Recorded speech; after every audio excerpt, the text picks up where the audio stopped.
April 10th, 1963, 9:13 a.m. Atlantic Ocean, 220 miles east of Cape Cod.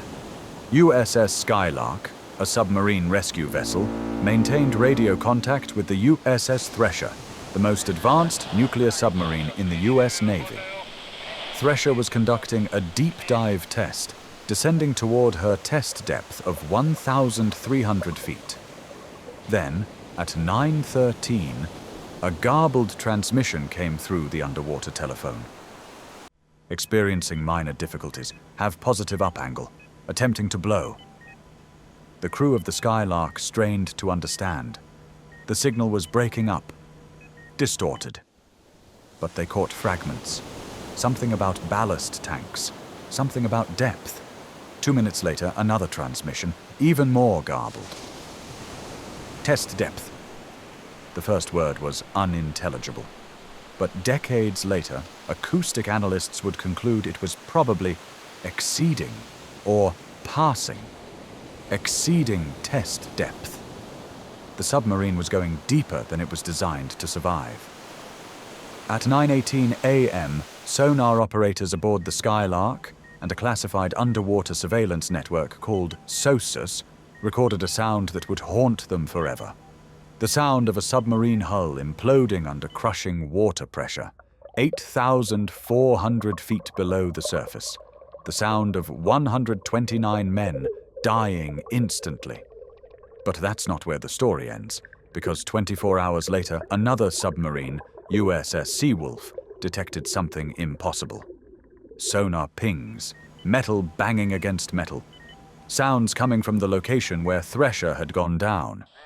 Sounds that suggested someone was still alive down there, still trying to signal, still hoping for rescue.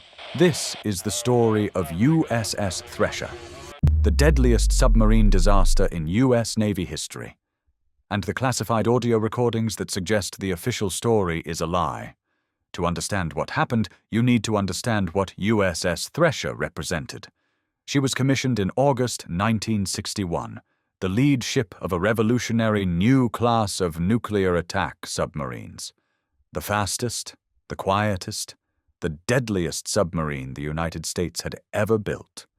She could dive deeper than any previous sub, officially to 1,300 feet, though her actual crush depth was estimated around 2,000 feet.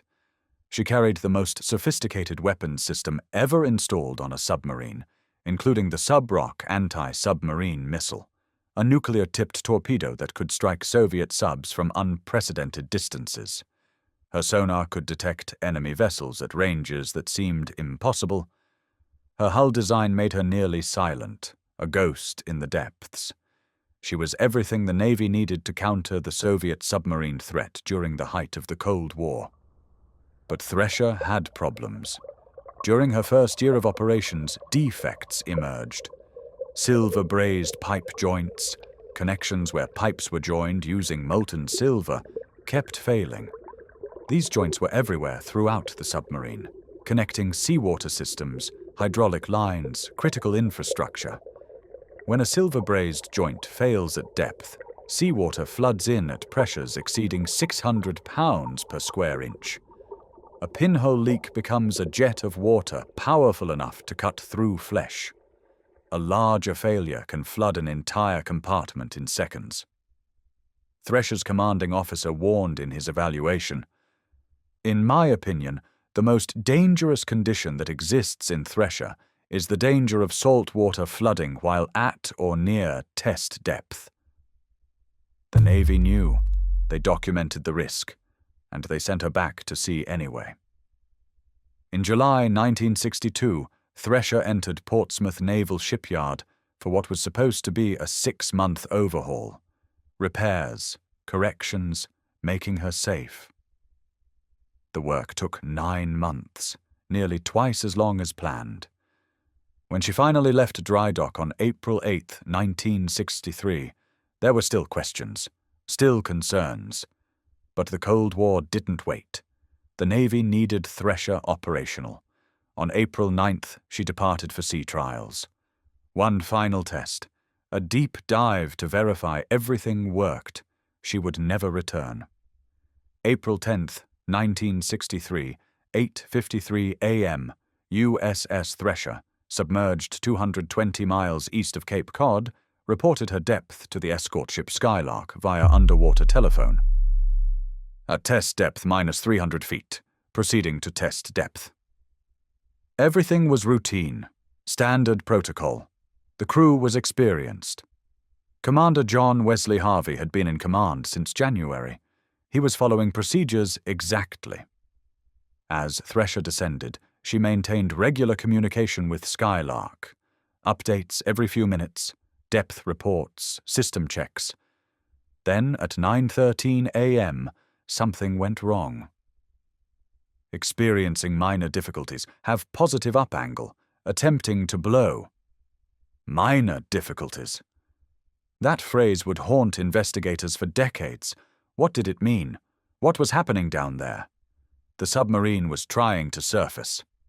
Attempting to blow meant they were blowing compressed air into the main ballast tanks, forcing water out to create buoyancy.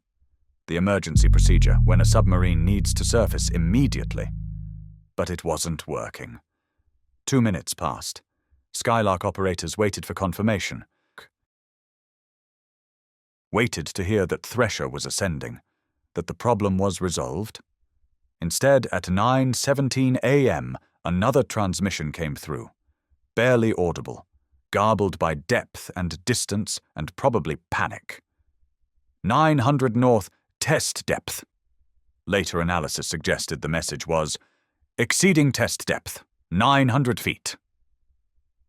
Exceeding test depth by 900 feet meant Thresher was at approximately 2,200 feet, far beyond her design limit, deep into the zone where the hull could no longer withstand pressure. At that depth, water pressure exceeds 950 pounds per square inch, nearly 500 tons of force pressing on every square foot of the submarine's hull. Any weakness, any flaw, any crack, and the ocean would crush the submarine like an aluminum can. Then at 9:18 a.m., silence.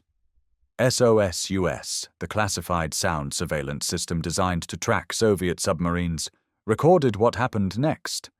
Multiple hydrophones across the Atlantic detected it simultaneously. A catastrophic implosion. The sound of a submarine hull failing, compartments collapsing in sequence, air compressing to temperatures hot enough to ignite, metal screaming, tearing, disintegrating. It lasted less than a second. 129 men died before their brains could process what was happening. The official Navy investigation concluded the implosion was instantaneous. The crew felt nothing. Death came faster than thought. Case closed. Except it wasn't. April 11th, 1963, the day after Thresher was lost. The Navy immediately launched a search and rescue operation. Ships converged on the area. Aircraft dropped sonar buoys. And USS Seawolf, another nuclear submarine, was deployed to listen. The Seawolf had one mission: use her advanced sonar to search for survivors, for any sign that Thresher or her crew might still be alive. At approximately 1,300 feet depth, Seawolf operators began detecting something. Sonar pings, metallic, rhythmic, coming from the area where Thresher had gone down. Then, even more disturbing, banging sounds, metal on metal, the kind of sound a trapped submariner might make, using a wrench or hammer to signal rescuers. Seawolf's sonar operators logged the contacts, requested silence from surface ships to eliminate interference. The thermal layer, a boundary where cold and warm water meet, made communication difficult. But the sounds were there, persistent, repeating. For 24 hours after the implosion, Seawolf detected these anomalies. Decades later, declassified documents revealed the controversy. Seawolf's crew insisted they heard something. Their logs documented multiple contacts, acoustic signatures that seemed deliberate, intentional.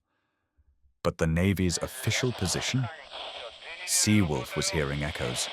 noise from searching destroyers, sonar pings from other vessels bouncing off the thermal layer and creating false contacts.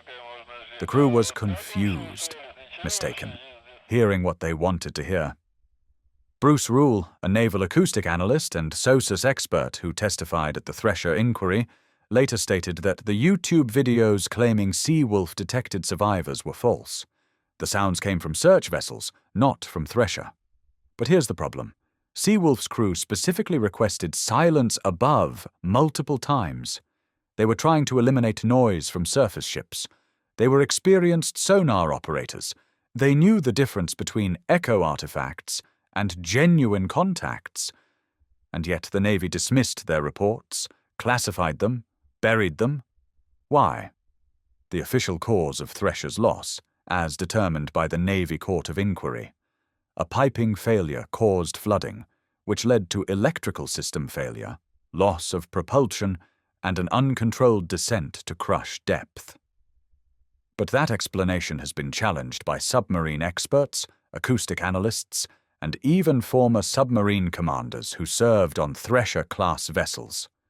Retired Navy Captain Jim Bryant, who commanded the USS Guardfish, a submarine nearly identical to Thresher, has called the official investigation flawed and incomplete. Bryant argues that the Navy never released the full testimony from witnesses. Of all the interviews conducted, only 18 pages have been made public. The rest, hundreds of pages of testimony from Skylark crew members, sonar operators, Navy personnel who heard the underwater telephone transmissions, remain classified. We have no way of comparing the original words from witnesses with the language of the final report. Bryant wrote, "The entire inquiry report should be made available to scholars and the public." The Navy refuses. Over 60 years later, they're still keeping secrets about what happened to Thresher. So what are the competing theories? Theory 1. Piping failure. This is the official explanation. A silver-brazed pipe joint failed, causing seawater to flood the engine room. The water shorted out electrical systems, causing the nuclear reactor to shut down automatically. Without power, Thresher couldn't drive herself to the surface. Without propulsion, she sank. She tried to emergency blow her ballast tanks, but ice crystals formed in the compressed air lines, a design flaw discovered during later simulations on Thresher's sister ship. The ice blocked the valves. The ballast tanks didn't fully blow. The submarine kept sinking. At approximately 2,200 feet, the hull imploded. Theory 2. Reactor failure. Acoustic analyst Bruce Rule published an alternative analysis in 2013 based on classified SOSUS data that wasn't discussed during the original inquiry. Rule concluded that the primary cause was an electrical bus failure that powered the main coolant pumps for the nuclear reactor. When the pumps failed, the reactor automatically shut down. Loss of power meant loss of propulsion. Everything else followed from that initial failure. Without power, Thresher couldn't control her depth. She sank until the pressure crushed her. Theory 3. The Seawolf recordings. The most controversial theory. Thresher didn't implode immediately. Some investigators believe the hull remained intact. Damaged, flooding, uncontrollable, but intact. The submarine sank slowly, settling near the ocean floor at extreme depth. For hours, maybe longer, some crew members survived in air pockets. They used the submarine's sonar to ping for help. They banged on the hull. They tried everything to signal that someone was still alive. And USS Seawolf heard them, but the Navy couldn't mount a rescue at 8,400 feet. No technology existed in 1963 to reach that depth and extract survivors. They were trapped, helpless. So the Navy made a decision. Declare them dead. Classify the audio. Bury the evidence. Because admitting crew members survived for hours after the instantaneous implosion would raise horrifying questions. Here's what we know for certain. USS Seawolf's logs documented sonar contacts 24 hours after Thresher's loss. Those logs exist. They were reviewed by the Inquiry. Water samples taken by Seawolf showed radiation levels 20 times normal background, evidence of a nuclear reactor breach. The Navy later called this an error and discounted the readings. Acoustic data from SOSUS, the classified surveillance network, was never fully released. Only selective portions were shared with investigators. The complete recordings remain classified to this day. Testimony from key witnesses, Skylark crew members, sonar operators, personnel who heard Thresher's final transmissions, was classified and has never been publicly released. Documents related to the disaster sat in federal record centers for decades. In 2020, a judge ordered the Navy to release them. The coronavirus pandemic delayed the process. As of 2022, only 300 pages had been released. More than 1,000 pages remain classified. Why? What is the Navy still hiding 60 years later? If the implosion was instantaneous and the crew felt nothing, if this was simply a tragic accident caused by equipment failure, what secrets could possibly justify keeping this information classified? Unless the truth is something the Navy can't admit.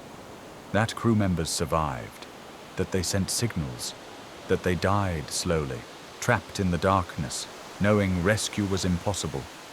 Or worse, that the Navy knew the submarine was unsafe, that they ignored warnings, that they sent 129 men to their deaths in a vessel they knew had critical flaws. Today, USS Thresher rests on the ocean floor at 8,400 feet. The wreckage is spread over a mile, torn apart by the implosion, scattered like debris from an explosion. Oceanographer Robert Ballard, who discovered the Titanic, described the wreck site as looking like it had been through a shredding machine. 129 men are entombed down there. The youngest was 17. Fathers, sons, husbands, volunteers who believed in their mission and trusted their ship. The disaster led to the creation of SubSafe, a comprehensive submarine safety program that has prevented similar losses ever since. Only one submarine has sunk since Thresher, USS Scorpion, in 1968, and she was not SUBSAFE certified. So something good came from the tragedy. Lives were saved because of the lessons learned from Thresher. But the families of the men who died still don't know the full truth. The testimony remains classified. The audio recordings remain sealed. The complete SOSUS data has never been released. And the question remains, what did USS Seawolf hear on April 11th, 1963? Were those sounds just echoes? Noise from search vessels? Acoustic artifacts caused by thermal layers and wishful thinking?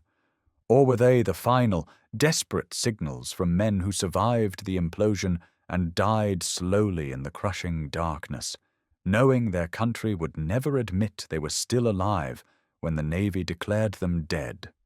The recordings exist. Somewhere. In classified vaults. On magnetic tapes that might be deteriorating. Maybe one day they'll be released.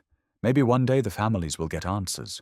Or maybe, like so many military secrets, the truth will stay buried, hidden, denied. And USS Thresher will keep her secrets forever. If this story makes you question what else the Navy is hiding, if you believe these families deserve the complete, unredacted truth after 60 years, if you want to see more classified military secrets exposed, hit that like button. Subscribe to this channel, because there are more stories like this, more disasters, more cover-ups, more truths that powerful institutions don't want you to know. The Navy has kept these secrets for over 6 decades, but the truth is still out there, waiting to be found, and we're going to find it.